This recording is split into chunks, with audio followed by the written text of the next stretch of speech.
Idaho, the land that wrestling forgot. Until souls across the Gem State decided to make history. We all take risks. We all feel pain. We all have succeeded and failed. But not tonight.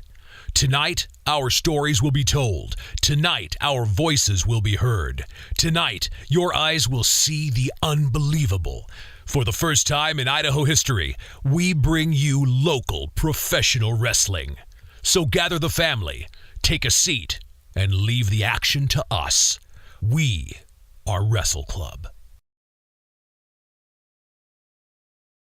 What you are about to see is real. Each wrestler has years of training. Our bodies are not indestructible. We bend, we break, we bleed. So please, do not try this at home, school, or anywhere.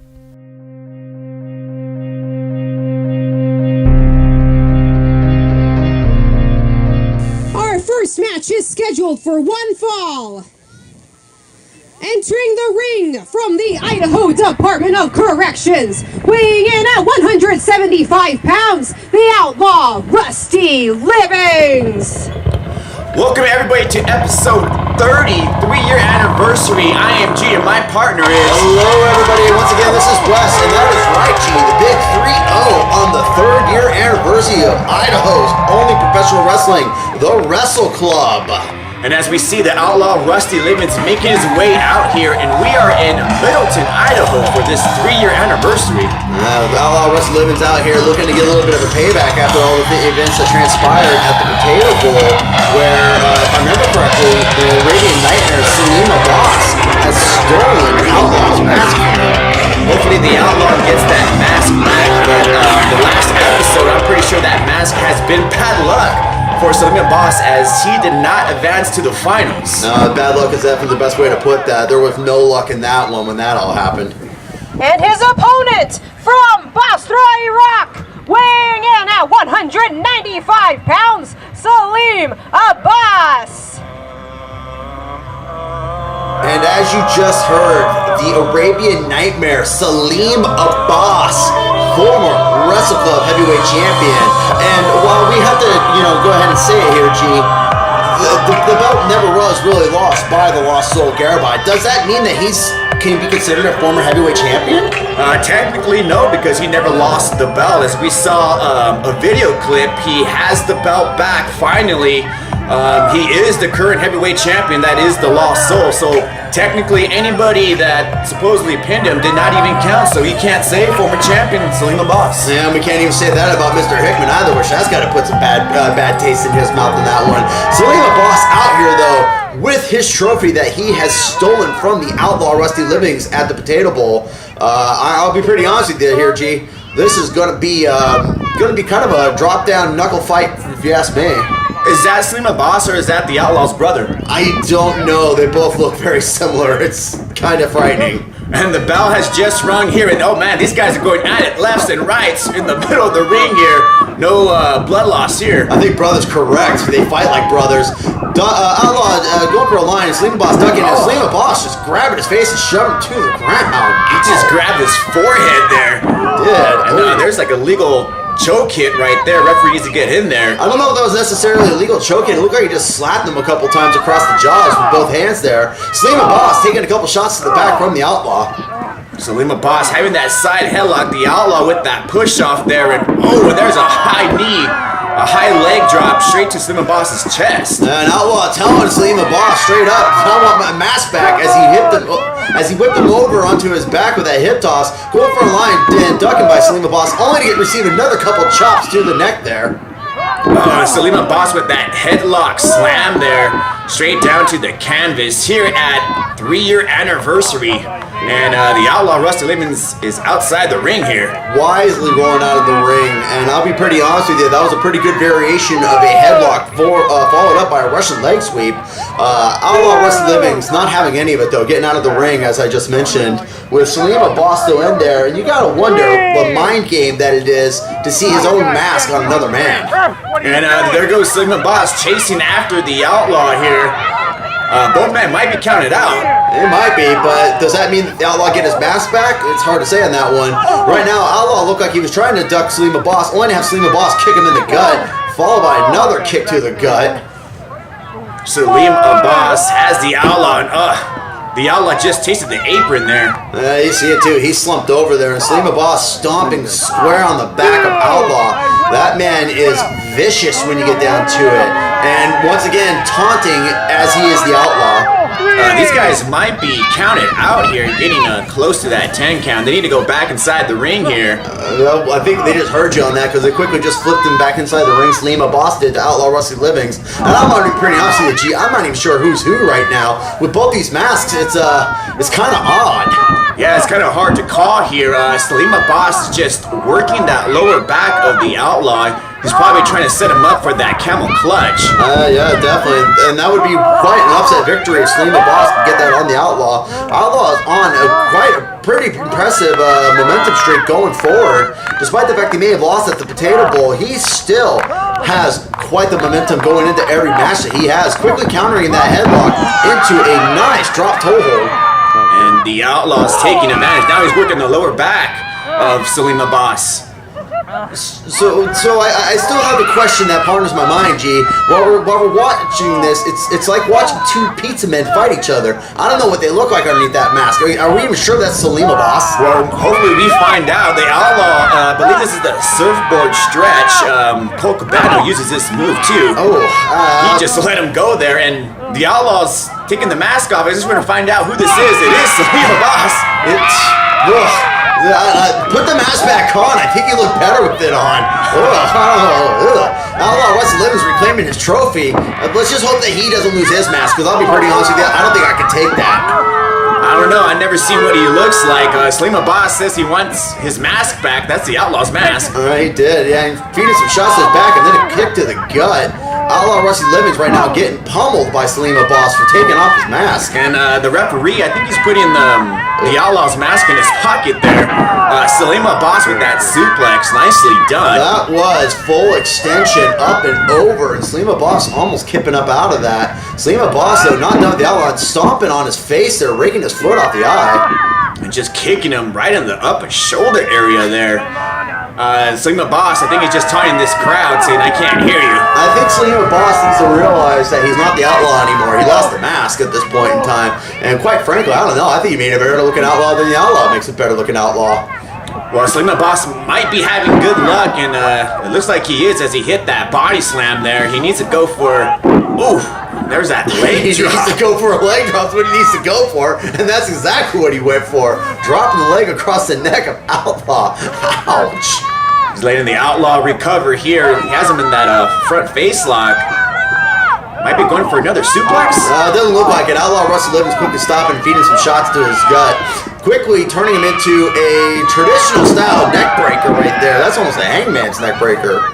Nicely done there. Both men are down here. It could be a double down. Referee needs to count here. Yeah, there it is. There's a 1. And I would say 3-year anniversary. This one is called Omnipotent, which means unlimited power. So we're going to find out who has the power at the end of this matchup. Who do you got for this one? I'll be pretty honest with you. At the rate that it's going, now that Saleem Abbas has lost the bad luck mask, I think he's going to take it.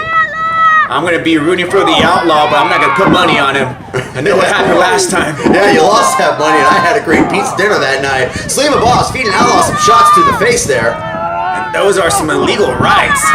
The Outlaw catching him. Uh-oh. Oh, and he hits that jailbreak right off the top rope there. That tornado bulldog that only the Outlaw could do, and he got all of it. Money in the bank. I think this might be over, ladies and gentlemen. There's a 1, 2, 3, and that one is over. I probably should have put money on the Outlaw because he is victorious here at year 3, the 3-year anniversary in Middleton, Idaho. Yeah, you could have enjoyed yourself a pizza dinner there as I take a loss with Saleem Abbas losing the Outlaw. Saleem Abbas, my man, come on. Referee Lenny, I think he's going to give the Outlaw his mask back. I mean, I don't know about you. He put that in his pocket. I don't know where his pocket's been. Well, it's going to be an Outlaw's face, I guess, if he puts it on. Well, he's probably used to having dirty things on his face. I mean, he wears that mask. Who knows if he ever takes it off or if he washes it. That's a question you're going to have to ask. I I don't think I want to. I can barely stand being around the Outlaw to begin with. Outlaw Wrestling Livings, your victor here at the 3rd year anniversary of Idaho Wrestle Club out in Middleton, Idaho.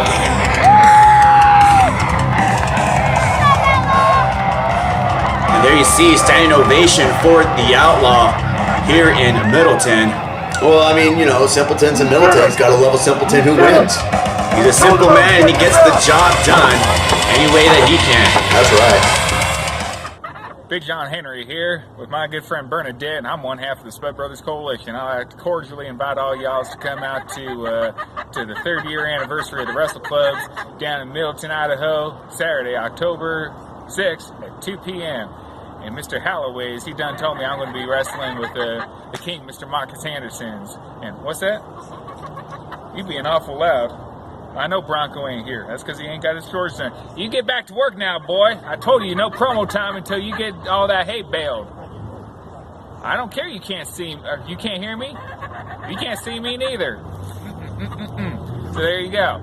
All right, so Mr. Keys, you watch out. I'm tired of being treated like a joke around here. Got all sorts of wrestlers tying me underneath the ring so I can't come back in and advance in no potato bowl tournament. I should have won that darn thing. And I got Mr. Brass Bennett, he's all tying me up.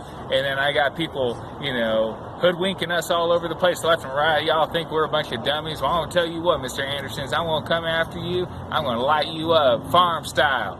You going to get some. It's a coming. You got anything else you want to add to that? Well, now you're going to be all camera shy? Fine, be that way. October 6th, I'm coming for you, Mr. Andersons.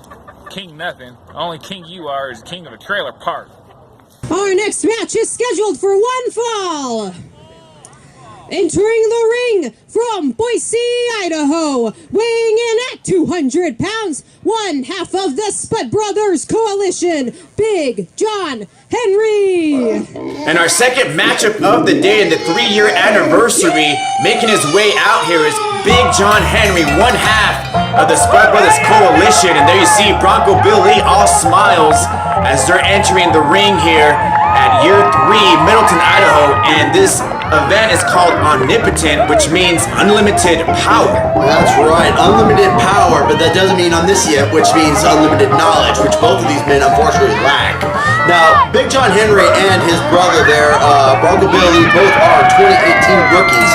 They're in the running for Rookie of the Year, but it can only be one, and they still have some pretty stiff competition when you think about it there, G. Yeah, there is other rookies, and we still have to get those votes in and calculate who will be the Rookie of the Year for 2018. From Riverside, California, weighing in at 240 pounds, King Marcus Anderson. And as you just heard, our king, our lord, our savior, my liege, King Marcus Anderson, coming to the ring. The former Wrestle Club Heavyweight Champion, seeking to reclaim his crown, that title. 10 pounds of gold waiting to be put right around his waist where it belongs. And a fun fact here, 3 years ago is when Marcus King Anderson got recruited right here in Middleton by Wrestle Club, and ever since then he has been on a warpath. Well, when the man wants to make his name quite well known, you got to start somewhere. Middleton, Idaho. While I may not be a fan of the way the place looks and the way it smells, it's still every now and then you'll find that diamond in the rough. And King Marcus Anderson is that beautiful diamond. And look at him, ladies and gentlemen, he is cutting beautifully. Yep, Wrestle Club started here in Middleton of all places, a very small town, but you know what? You got to start from the bottom and work your way up, and Wrestle Club has done that as we have hit episode 30. And you have to think about this too. Episode 33 years were in the making of Idaho's only professional wrestling, Idaho Wrestle Club. And I'll be pretty frank with you, G, if you think about this, here's some more interesting fun facts. Marcus Anderson was one of the 4 men to compete for the Wrestle Club Heavyweight Championship at, if I remember correctly, was Anime Oasis. It was a 4-way elimination between him, Helter Skelter, and Brad Zane, was it not? Yeah, back in 2016, with the first heavyweight champion was crowned, and that was Jack Helter. And the second heavyweight champion is that man right there, Marcus King Anderson. My vote's on him being the 4th heavyweight champion. And we have some commotion here. I believe Marcus King Anderson has already beat Big John Henry, so this is kind of like their second matchup. Yeah, second matchup for sure. And I'll be pretty frank with you, Marcus Anderson, like John Henry right now is just trying to get in the head of Marcus Anderson, as you can tell. And I mean, to be fair, that might be a smart idea because you think about it. Look at the size of the two men. King Marcus Anderson is bigger than John Henry. Do you think the King wants to get inside Big John Henry's head? I don't think he wants to. I mean, you know, when you deal with the man's brain's no bigger than a walnut, you ain't gonna got much room to work around with. And we're gonna do it right here. Marcus, what are you doing? And Marcus King Anderson, do-si doing here, I never really see him do that. Had to catch me off guard, missing that clothesline. Big John Henry with the arm drag there, and there's a pair of two. Yeah, Marcus Anderson almost taking out referee Lenny right there before he gets thrown out of the ring. I mean, not thrown out of the ring, just dumped over the top rope. But Marcus Anderson, quickly seeing what's going on, landed on his feet. He's like a big old jungle cat, that one. Yep, just like a bobcat there, and he might have popped his shoulder out. Big John Henry with a double axe handle to the back there. That, to be pretty frank with you, was a little surprising. You don't see something like that out of Big John Henry. And it looks like he was going for a pin. Referee Lenny was not in place fast enough for even a count, where Marcus Anderson wasn't having any of it, just quick kicking John Henry off of him. Would you call that a zero count? I would call that a no count, is what I would call that, as in there was no one there to count. Yeah, referee was kind of slow on that one. Marcus Anderson slowing the pace down a little bit, calling for a good old-fashioned collar-up tie-up, and then going with a good old arm drag. Nicely done by the King, and he's in the corner here taunting Big John Henry. King Marcus Anderson is no stranger to raw strength, and he has all of it. Where right now he's going to display it for John Henry, and John Henry's going to learn once again why he is nothing more than a peasant to our king, our liege, my lord. Big John Henry reversing that waistlock there, and the King, going through that back door and dropping him down with that arm drag. Now he has him in a side headlock here. Good counter by Marcus Anderson. That's just years of experience right there. And I mean, going from here, Idaho, all the way over to Japan to wrestle, Marcus Anderson is no stranger to all forms of combat now, especially. But he's right now getting a couple shots right to the gut from John Henry. John Henry pushing him off there, and there's a big shoulder block by the King. I'm not really sure what you're expecting on that one. That's like a matador to a bull, but the bull skewered the matador as John Henry quickly ducked and sidestepped and then hit Marcus Anderson with the forearm, followed by a hip toss. And Big John Henry might be going for that Big John spin. No, dude, don't you dare. And then he sets him down here. He has him in the middle of the ring here. Don't you dare spin him, John. Oh, and my God. Merry-go-round, go round and round. And the King is spinning. Yeah, that was 4 full rotations, which I'm sure, as you see right there, John Henry's already feeling the effect of that. The boy needs to work on his equilibrium a little bit if he's going to get dizzy on 4 full rotations. But the King at the same time, too, as much as I love and respect our Lord, he's definitely needs it as well. He might be seeing double visions. Are we talking about the song or the grass? Probably seen maybe 2 Broncos or 2 Big John Henrys. Oh, that's a terrifying thought. And then quickly, Marcus Anderson stopping John Henry's momentum with a good old-fashioned shoulder right to the gut. And the King is choking Big John Henry here on the outside. I don't know if he's choking on that one. It looked to me like he was adjusting the strap of his overalls there. I mean, you know, to me it looked like it was a little off, and I think Marcus Anderson saw that and was just politely helping him out. Are you trying to say Big John Henry needs an adjustment? Every now and then. I mean, I've worn those things before. Not his, to say, but... And there's a neck adjustment right there. I don't think that's pleasing at all. Professional wrestling, not only their opponents, they're also chiropractors to each other, if you think about it. And then Marcus Anderson quickly snapping John Henry down, going for that king snap of his. Boom! Oh, straight to the forehead of Big John Henry. Connecting with all of that, too. Referee Lenny quickly getting in position. Got looks like a 1.5. Yeah, the King has to hook that leg. Nonetheless, he is taking advantage here and sizing him up. And driving him straight to the ground like the peasant that he is. There you see the strength of King. Oh, yeah. Now, John Henry's got a big heart, and that big heart just became a target for a big elbow from Marcus Anderson. I think his heart just exploded off that elbow drop. I would say so, too. Marcus Anderson going for a pin count, yelling at the referee to count him. Bronco Bill Lee saying, no, don't you dare. And nope, did not happen. Big John Henry kicked out, and that looked like it was only a 1 count. I think, well, I mean, it's a cocky pin. You're not going to get a whole lot out of that unless you straight up knock the guy out. Ooh, and there's an uppercut there, catching the King off guard. Marcus Anderson quick was making distance there, and then only to have his clothesline blocked, followed by it looks like it's an atomic drop. Oh, that has to hurt the behind. Yeah, it does. Oh, no, don't you dare. Oh, the royal jewels. That has to hurt the front hind. Gosh. Oh, and that has to hurt your face. would that be a face hind? I don't know what to really say to that, but I do know that you had something going there and then you stopped it. That was a size 14 to the jaw by the King Marcus Anderson. Yeah, King Marcus Anderson, he does get his point straight across when he needs to. And nothing says it better than a good old-fashioned size 14 to your chops. I wouldn't be surprised if Big John Henry has an imprint on his face right now. I wouldn't be so surprised in the slightest bit. And if you look at the King's boots, those don't look comfortable. I wouldn't want to be kicked by those. Followed up by a good old-fashioned snap suplex. And this time he's got a little more weight on him, forcing John Henry to actually have to kick out instead of just lazily getting out of it. And only a 2 here as the King looks like he has him by the ear. Ear, hair, lack of hair I should say, followed up by a belly-to-back suplex from Marcus Anderson to Big John Henry. John Henry feeling that, writhing in pain. Probably remember the last time he got kicked off a cow. Yeah, he has to be in a world of pain for sure. Big John Henry might be losing all his momentum, and another I think his momentum just died right there. That's that right there, ladies and gentlemen. It may not look flashy, it may not look amazing, but it gets the job done, and that's what Marcus Anderson goes for. Although John Henry finding back saying he had enough, only to get a good fashioned knee to the jaw. Big John Henry was going for a side slam, but then he got caught with a swinging neck breaker by the King. Desperate times call for desperate measures. In this case, in this scenario, the desperate measure was a knee to your face. Yeah, the King with another counter. This is where the experience factor comes into play.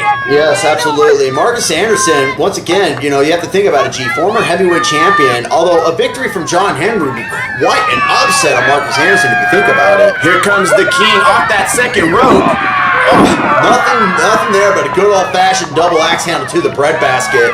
Marcus Anderson feeling that and off the momentum of landing, flipping over to his back. Big John Henry finally has an opening, going for a side slam. And then he finishes it with the backbreaker. Nicely done by Big John Henry. Well, I guess lifting all those hail bells after all does prove to be something right there, that you can deadlift a man who weighs roughly 200 plus pounds. Going for a good old-fashioned elbow drop off the second rope there. And I guess you could say pigs can fly, but that only leads to a 2 count there. Big John Hammond, the farmer here, what is he calling for? Might be going for maybe that crop duster? I think he's going for that crop duster. He's calling for the crowd rallying behind him. I mean, we're talking about pigs flying here. I mean, the only way pigs can fly in this place is if there's a trebuchet launching them there, G. And that's kind of what the equivalent of what we're watching right now is. What I'm just watching is King Anderson with those fingertips in the eyes of Big John. I don't know if that was necessarily the case in that one. It looked to me like he was just rubbing his palms into his face, getting some of that sweat off of him. I don't think he was trying to help Big John at all. I mean, he just hit him with that snap suplex. Well, your definition of helping and mine are 2 different things right there, G, to be honest with you. And that snap suplex was helping John Henry to the ground, letting him know his back needed to be adjusted again. And the crowd not loving the King at all. Well, of course, they're simpletons in Middleton. What do you expect? Well, these fans here are rallying behind Big John Henry, and this one might be over I here. think we're seeing it. Here comes Majestic Guillotine. Yeah, the Majestic. Oh! Nope. Big John Henry reversing that. I think that was the crop duster here. This one, 1. No, don't you dare! No! And then we have an upset here. Big John Henry just beat the King. I think I kind of want to go inside the ring and celebrate with these guys.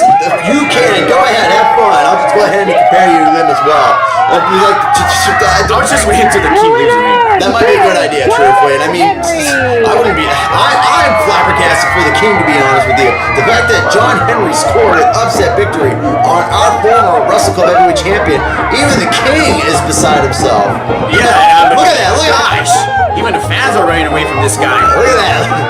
I don't think the king's happy. I don't think I've ever seen a kid move that fast before. I had my foot on the ropes. The king, is he trying to argue here? That was a 3 count for sure. I go, Dr. Teeth. Do it! So, Big John Henry, how do you feel about that win today? You did it, guys! Woo! You made the team. Tell you what, Broncos, tonight, there ain't no dollar store or dollar menu we're gonna be eating off of. We're going to the Pancake House! Fine now, baby! Woo! Get him, Big John!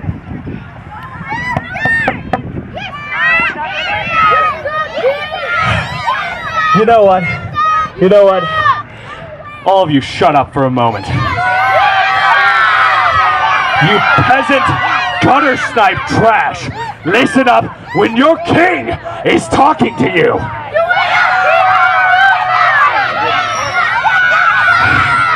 So you like to roll the stakes, huh? You like to roll the stakes. You like to, bet, as it were, huh? A little bit of a betting man myself. And because of you, I am forcing my hand. You did this. The next time that we meet in 3 weeks' time at the Cloverdale Funeral Home, if you lose, shut up, you little fat schmuck. I will knock your teeth in so hard, your mom will sit there crying at how ugly her kid became.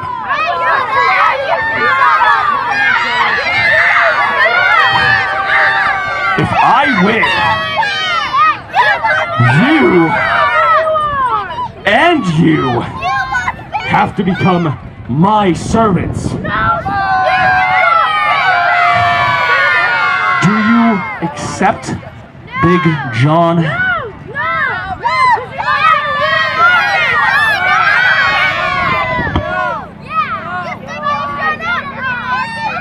Well, I would tell you, you could come serve us out on our farm, but that'd be like cruelty to animals, and that's not okay with us.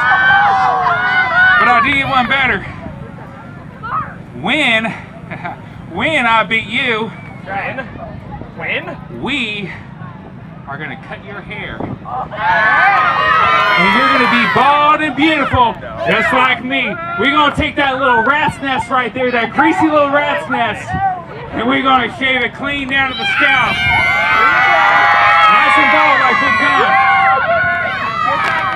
What do you say about that? Hold on, I believe the kids are doing something like this nowadays.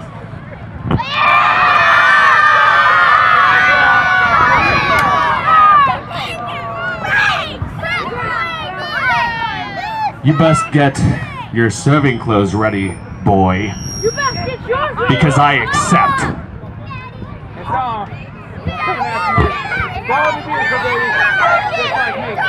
Yeah, we'll see about that. We'll see about that, you fool. Farmer strong, baby. We're going down.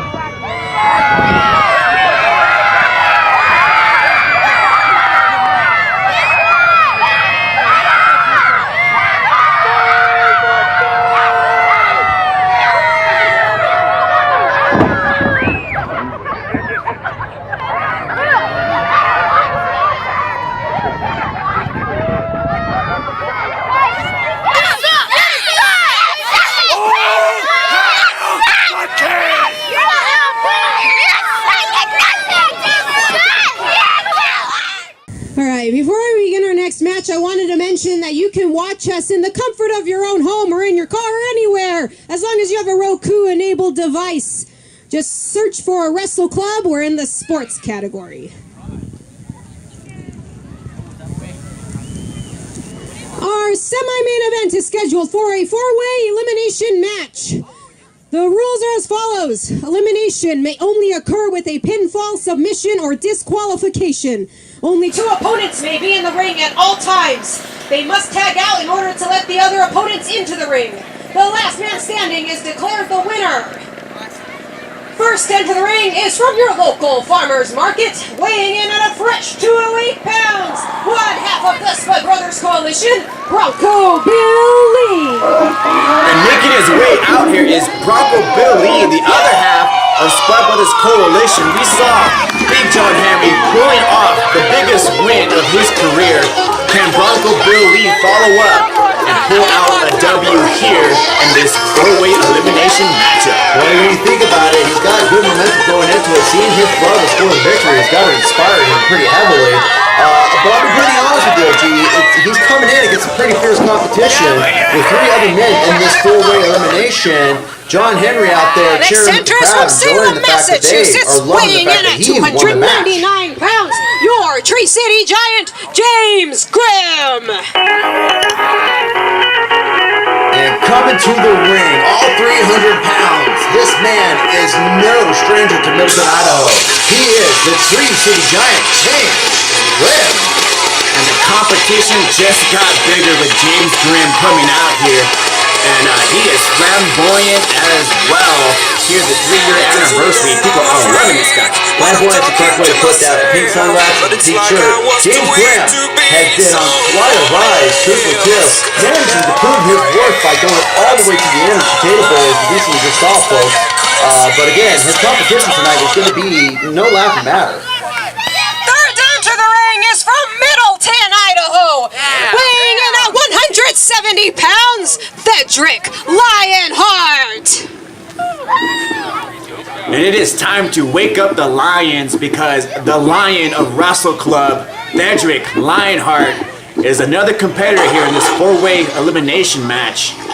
Former tag team champion with his ex-friend, his former tag team partner, Tonatiuh, Theodoric Lionheart, comes to the ring full of vigor, full of power, full of strength, ready to capitalize and bring it home once again.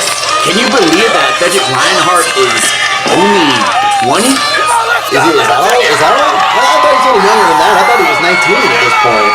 He might be 19, but that is dangerous. Can you imagine this guy in another 5 years? Well, I can imagine this guy in another 5 years. In another 5 years, he's still got a Last little turn bit to the of ring growing to do. is He can from still kick butt Blackfoot, and take games Idaho. in. Weighing in at 300 pounds, the Sun God Tonatiuh. And here he comes, making his way to the ring, the menacing sun god, Tonatiuh.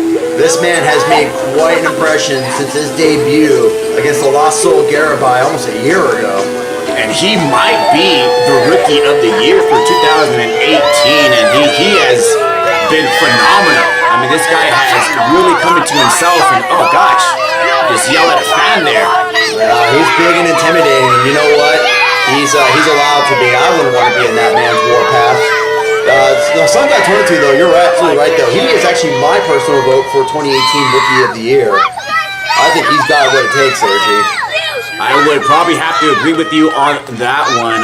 He has been in so many main events and has capitalized on the opportunities. Hasn't quite got the goal, but don't you worry, it will happen sooner or later. And we got 4-man here. Who's going to start it off here? It looks like it might be Bronco Billy and Tonatiuh on this one. Theodoric Lionheart backing off, and James Grimm wisely stepping out. Who would want to go against the Sun God? Well, I've always said that you don't have to be the brightest man in the room, you got to be a man, and right now that's Bronco Billy. So you say he's not bright? I've been saying that for a long time. Let's see if the fans agree. Looks like they're on Bronco Billy's side here. Well, they might be on his side, but they're also not the sharpest crayons in the batch either. And, looks like the referee almost got himself hit there by the Sun God. He did. Sun God Tonatiuh, we're quickly realizing it. And Theodoric Lionheart telling Bronco Billy, no, just get out, I'll take over. Oh, and that was a big mistake there as Theodoric Lionheart went flying across the ring. We saw James Grimm calling for a tag. James Grimm going in. This might be your best opportunity to have the 2 biggest men square off. It's like, remember, it's a 4-way elimination. There really should be no friends here, but they should work together to get rid of Tonatiuh. That's what I would do, as he is the Sun God, and looks like both men are trying to stare down, but there's a knuckle tie up there. A good old-fashioned game of mercy. We're going to see which one screams uncle first in this situation. And right now, looking like it might be Tonatiuh's got the upper hand on James Grimm, pushing him into the corner. Yeah, the Sun God is the bigger man, and the biggest man of Wrestle Club. Was that a tag out? That was a tag out. I saw Bronco Billy connected, only to be giving Sun God some shots in the back. Oh, gosh. And that right there was equivalent to throwing a tractor in a man's face. Bronco Bill Lee just flew across the ring there. Theodoric Lionheart on the top rope. Look at that balance. Yeah, perfect balance, catching with that missile dropkick, knock the Tonatiuh slightly to the side. And Bronco Billy jumping on his back, trying to pretty much dogpile this guy. Everybody's taking advantage here, and this is what you have to do. The Sun God is the biggest guy here. Referee Lenny needs to establish control. Oh, gosh, there's a clothesline by the Sun God. Oh, and then followed by good old-fashioned snapmare off the back. Sun God Tonatiuh having none of it from these three men. Referee Lenny needs to reestablish control here. This is a four-way elimination, which means you still have to respect the rules. 2 men in, 1 man leaves. He just threw Bronco Bill Lee like a rag doll. He did. Not before he took Theodoric Lionheart's head off his shoulders, though. Owie. Oh, and there's a tag out there. Bronco Bill Lee looks like he's almost passing out here. And James Grimm, quite possibly the best man to take this out, take the course to Tonatiuh, giving him some good old-fashioned bear hug chops, only to get caught by elbows and a chop to his own chest. Now you see the power of the Sun God just pushing James Grimm in that corner. Ooh, only to get a couple of knees to the gut there with that Lionheart hitting the single leg code breaker. That might be it already. And that's going to put anybody down in their tracks. And James Grimm not having enough of it. He's going to go for it. He might see a Vader bomb here. Is he going to hit it? He just took a code breaker and there's a Vader bomb back to back. He's in the drop zone too. Referee Lenny really needs to regain control though. This right now, Theodoric Lionheart is the illegal man in this match. Catching all that swanton bomb. Grimm going for the pin. This might be it. We may be seeing Tonatiuh out. 1, 2, 3. Oh, he is indeed out. All 3 men took advantage there. That was really smart. And there's a boot to the kisser. And there's your rewards for working together, James Grimm. Theodoric Lionheart kicking you in the face with his foot. Can you say that they're not friends no more? Well, they weren't friends to begin with. They just worked together, mutual alliance. That's how it always works. I'm sure there's respect between these 2 men. But right now, when you're in the ring, that respect's out. All bets are off. And it's every man for himself. Yeah, especially in this semi-main event. I mean, these guys want to win. That's right. Bronco Billy tagging Theodoric. Or not Theodoric, tagging James Grimm. And they tagging Theodoric with a clothesline, followed by two good old-fashioned fists to the face. And he has a front slam spinning him around here. He is. He's going for his own variation. Looks like he's getting dizzy. He is. And Theodoric Lionheart. There's a front slam by Bronco Bill Lee. He's going for it. He's feeling it now, too. He got that. Yeehaw! Hits cartwheel, lands right on Theodoric Lionheart. Referee Lenny barely in position on this one, too. I don't think he knew what to expect of that. Did Bronco tag out first? I think he did. I think he was trying to keep Theodoric Lionheart in the mix here. And I'll be pretty honest with you, that's actually wise. Yeah, that was very smart by Bronco. And there's a Pele kick by Theodoric Lionheart. Bronco back in this matchup. Only to catch came tough. That was all right there. You saw Theodoric Lionheart really telling him. Lights out for Bronco Bill Lee. Theodoric Lionheart, I think, mad about that. I'll be pretty frank with you. I would be too. Like, I was going for tagging on James Grimm, and then I got cut off. I would smack the man for it. James Grimm barely catching Theodoric Lionheart. Great counter into a front slam there. Now that right there, folks, that's nothing pretty about that. It's 300 pounds of a man landing on top of you. Man, this matchup is just back and forth, left and right. It indeed is.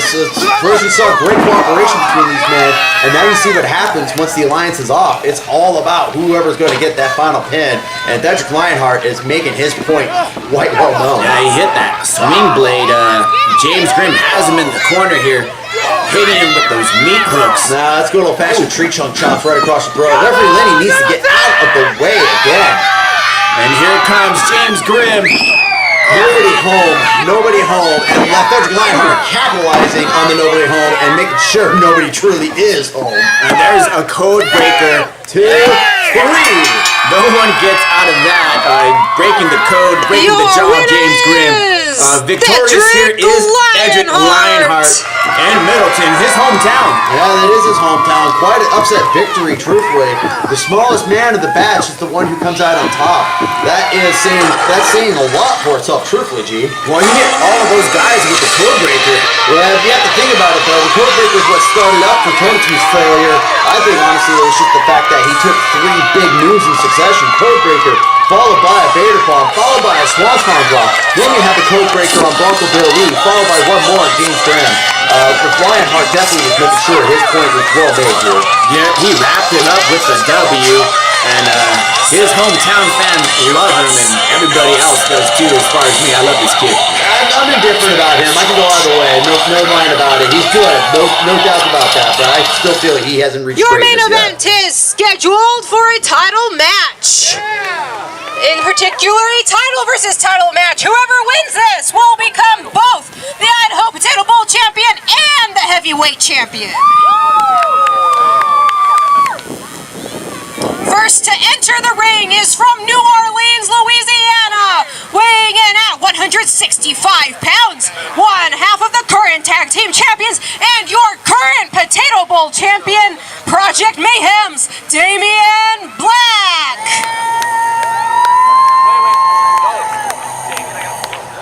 And ladies and gentlemen, the main event coming to the ring, the Black Heart, the Voodoo Priest, one half of Project Mayhem's tag team champions, and the current Potato Bowl champion, Damien Black.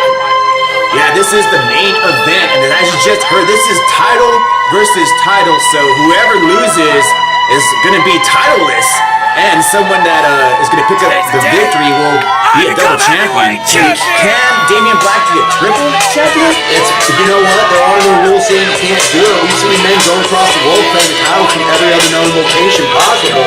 Damien Black could be very well one of those. He's after the gold, and the gold of Wrestle Club, as Project Mayhem has already stated, they will bring home all titles. Well, he has 2. All he needs is one more, and he can get it done here in the main event, as this is title versus title. And you probably noticed too, Brad Zane's not at his side. So he's got that going for him too. But I wouldn't be too surprised if we see Brad Zane lurking around. Yeah, he's always lurking somewhere. And Very his much so. opponent from Boise, Idaho, weighing in at 200 pounds, your Idaho Wrestle Club heavyweight champion, the Lost Soul Garibai. Breathe in 10 seconds. The heart, the soul, the man who bleeds pink, the man who carries the gold. Your current Wrestle Club heavyweight champion, ladies and gentlemen, the Lost Soul Garibai. And making his way out here, as we just learned that it wasn't overturned as far as the appeal process goes. His foot was actually on that rope when he lost against Saleem Abbas in that kendo stick match. And through the appeal process, he is the current heavyweight champion. Well, it's not so much his foot, it's the fact that his whole upper torso was underneath the rope. He really shouldn't have pinned on that one. But it's okay, it was a rookie mistake. Referee sign guy, the veteran, stepped in and explained what he did wrong. And we still have our referee. And honestly, JW was a great referee. Yeah, but I can't believe it took that long. It took almost 3 months. You know, the appeal process to go through. Patrick Holloway, I don't know what he was doing. Well, I mean, maybe it was smart on his part. The longer that he held the title, I mean, the less likely Project Mayhem could make you on the goal of stealing the belt away from him. You have to think about that too. That is very true. You got to see what is the mindset of the Lost Soul, as when he did not have the belt, he suffered at least 3 losses. Yeah, I know, that's saying something, but you know, that goes to tell you that being a champion builds strength. It makes you believe in yourself. But the Lost Soul Garibai should believe in himself to begin with. The man is one of the first of Wrestle Club. He's a pioneer. He helped bring wrestling to Idaho. And I'm stumbling over my words right now, G, just because I'm trying to prove my point. And speaking of a point, both bouts here, title versus title. This is going to be quite the face-off between these two. 3-year anniversary, episode 30, title versus title. Seems like it's a match made in heaven. Yeah, you would definitely think that. Both men, no strangers to each other. Both men having shared victories and losses against each other. And Damien Black quickly starting off the match, only to find that the technical prowess of Garibai. Uh-oh, here we go. And there's a double leg trip, both missing, both with the back row, and now we have a reset, just too quick to call. It really was on that one. I mean, you just saw it there, ladies and gentlemen. I tried to give it my best, and I'll be pretty frank with you. I gave up halfway through because I know when these two go, it's like watching fireworks. Yep, just back and forth.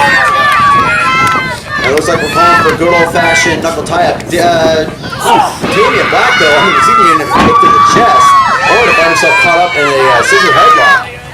And Damien Black was just trying to get a quick pin there. That was maybe a 1 count at best. I don't even think referee Lenny knows how to react to that. It's going so fast. I don't even think I could have done that if I was the referee. Leg takedown by the Lost Soul, hitting the rope. Damien Black going for a hip toss, only to be blocked by Garibai to find himself quickly whipped over in an arm drag, followed by a good old-fashioned schoolboy. And there's a 1 count there. And so we have another reset. A lot of resets already in this match. This already tells you these two men are equal in terms of their prowess.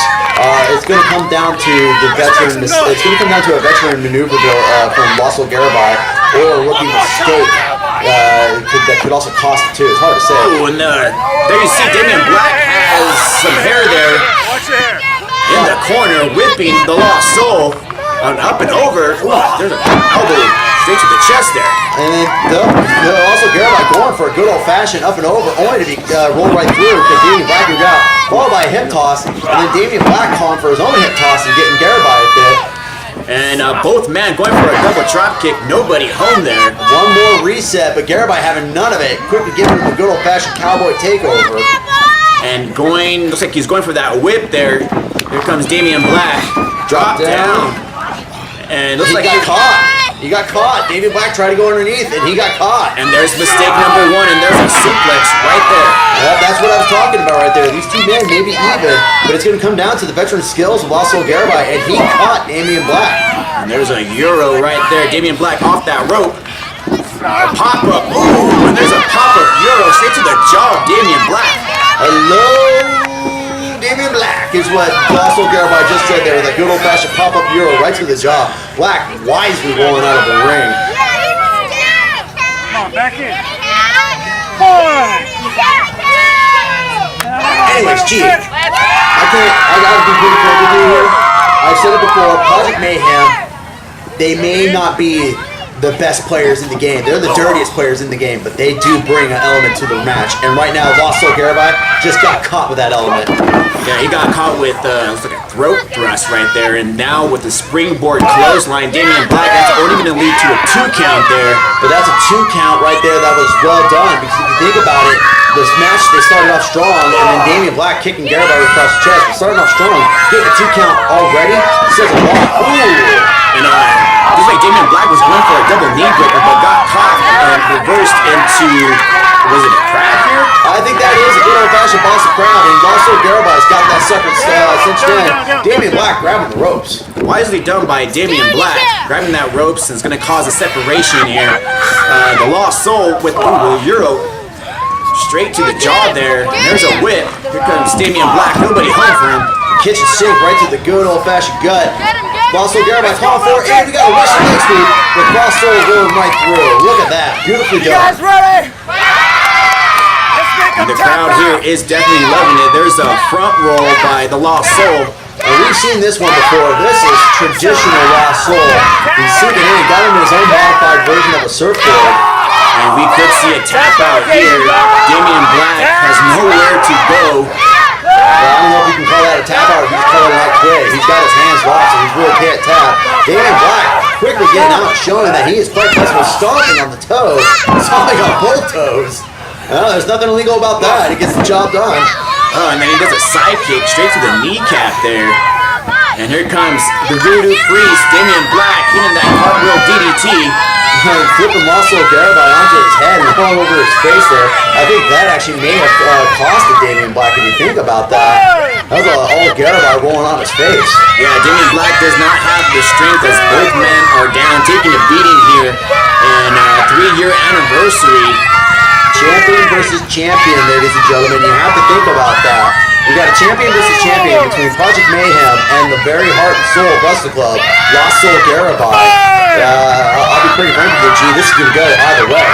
And here comes Damien Black with the cover here. Dead hook the leg. That's only going to be a 2 count. A 2 count indeed, but that shows you the fatigue of Garibai. And then Damien Black Here we go. He's the master of the strikes, and he's making Garibai feel every shot.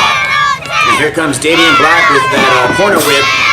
Straight to the chest there off the turnbuckle. Ooh, nobody home there. Nobody home indeed, and Garibai. Nobody home as well for Garibai. Damien Black hitting him with a good old-fashioned, except he rolled right through with Garibai still hanging on to it. I thought he actually had that. And the Lost Soul has him with a fallaway slam here. It looks like it, and modified fallaway slam rolling in through to a pin. And there's 1, 2, only a 2 count there. But ladies and gentlemen, let that sink in. That's how these two men are. They are so well matched. They can counter each other out of thin air like that. Like, I'll be pretty frank with you. You're not going to see something like this on a regular basis. And there's a gut kick there, and looks like he has him in a fireman's carry. If you give him a traditional cutter like he's tasting from Brad Zane, that would be poetic justice, wouldn't it? Oh, and there you see, it wasn't a cutter, but that was a fireman flapjack. That was a flapjack, and nobody does it better than the Lost Soul Garibai. Going for it, hooking the leg, 2 count. Can't believe Damien Black kicked out of that one. I can't believe it either. Damien Black's face should have been flattened by the ground on that one. Looks like he wants to be the Grand Slam champion here at Wrestle Club. Damien Black. Oh, catching all of it this time around. Lost Soul Garibai not able to get out of the way of that foot coming across his chops. Yep, springboard kick to the chest there, and Damien Black had in store. I think he's about to tell Garibai it's time to sell into the black. He's calling for it. He's going to end this one up here. Nobody home there. Schoolboy catching it. Roll through. Wait a minute. Hold on. Looks like both men's feet are caught. Referee Lenny's on motion. He's counting. He's counting. Was that a duck? Did he use both hands there? What was that? He did. I saw both men were pinned on that one. Referee Lenny made the right call. He saw both men were pinned. It's a no contest. Let's get word here. Well, he's handing the heavyweight championship to the Lost Soul, and then the Potato Bowl The championship result has to been Damien Black. has been declared as a draw. Is in the pocket of Project Man this time around. Both men arguing who should be the champion. I think both men want to leave with 2 titles. They don't want to leave with just one. Well, it's official though. The referee has made it official. Both men are still retaining on this one, truthfully, and it's just the same as it is. You have Lost Soul Garibai as the heavyweight champion, Damien Black as the Potato Bowl champion, and these two men are none too happy about it. Well, I think both men pinned each other, so I mean, is this a draw? That's what I'm saying. It would be a draw / no contest. We don't have a winner here. Well, I guess both champions oddly retain here.